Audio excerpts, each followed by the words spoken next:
හරි අපි කලින් දවසකදී ඔයගොල්ලෝ මතක ඇති මෙන්න මේ වචන මම හිතනවා ඔයගොල්ලෝ හැමෝම දන්නවා මේ is am was were will be maybe has been have been had been මේ වචන ගොඩාක් ලාට ඔයගොල්ලෝ දැකලා තියෙනවා. ඒතර මේ පදවලට ආවේනික තේරුම් තියෙනවා.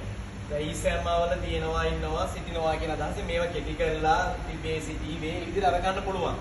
was were දෙක පාවිච්චි කරා අපි අතීත කාලෙට will be එකෙන් අනාගතයක් හැඟවෙනවා. එතකොට maybe කියන වචනේ පාවිච්චි කරන්නේ sure නැති අවිනිශ්චිත අදහස් කියන්නේ ඒකයි අපි තේරුම ඇති කියලා ගන්නෙ.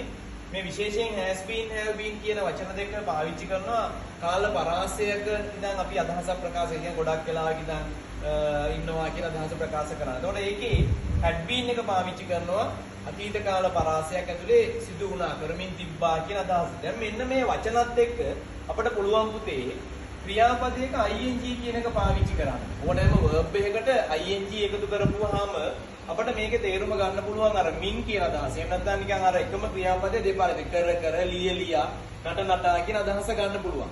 දැන් මේවත් එක්ක අපි මේ වචන ආදේශ කරපුවාම විශාල වාක්‍ය ප්‍රමාණයක් අපිට කියන්න පුළුවන්. මේක හරිය ලේසි. මේක මේ පොඩි දරුවෙක් ඉඳන් වැඩිහිටි කෙනෙකු දක්වා මේක ඕගලන්ට පහසුවෙන්ම ප්‍රැක්ටිස් කරන්න පුළුවන්. ඕගලන්ට කරන්න ඕනේ මෙන්න මේ වචනත් එක්ක මේ ක්‍රියාපද 10ක් හදාගන්න. මොනතරම් ක්‍රියාපද තියෙනවද? දැන් බලන්න පළවෙනි mother is cooking. අම්මා උයමින් ඉන්නවා. නැත්නම් අපි කියන අම්මා උය උයා ඉන්නේ. mother was cooking. අම්මා උය උයා හිටියා. එතන මෙන්න මේ රටාව. mother will be cooking. අම්මා උයමින් ඉඳී අනාගතය. mother may be cooking. අම්මා උයනවා ඇති.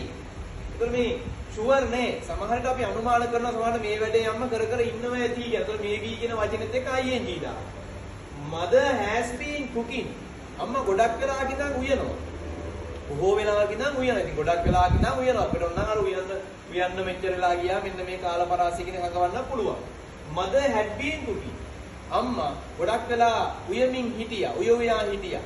මේ තියෙන්නේ ව්‍යාකරණ පාඩම් කීපයක්. හැබැයි මේකේ ඔයගොල්ලෝ රටාව අල්ලගත්තා නම් මෙන්න මේ වචනත් එක්ක මේ ing දාපු ගමන් මෙන්න මෙවැනි අදහස් අපිට ගන්න පුළුවන්. එතකොට හරි ලේසි.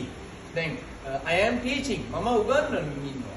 I was teaching මම උගන්වමින් හිටියා. උගන්වගන්න හිටියා. මේ වගේ ඔයාලට පුළුවන් මෙන්න මේ වචන වලට වෙන වචන ආදේශ කළ මේ රටාවෙන් කියනකොට අපි දන්නවා මේ is එක was එක has කියන වචන පාවිච්චි කරනවා ඒක වචන කතෘ පදත් එක්ක.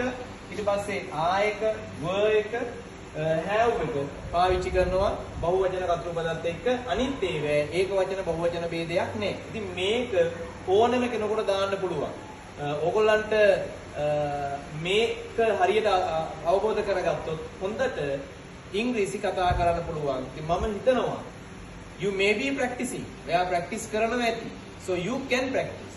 මේක අනුගමනය කරලා ප්‍රැක්ටිස් එක කරන්න. අපි තවත් වීඩියෝ එකකින් මුණ ගැහෙමු.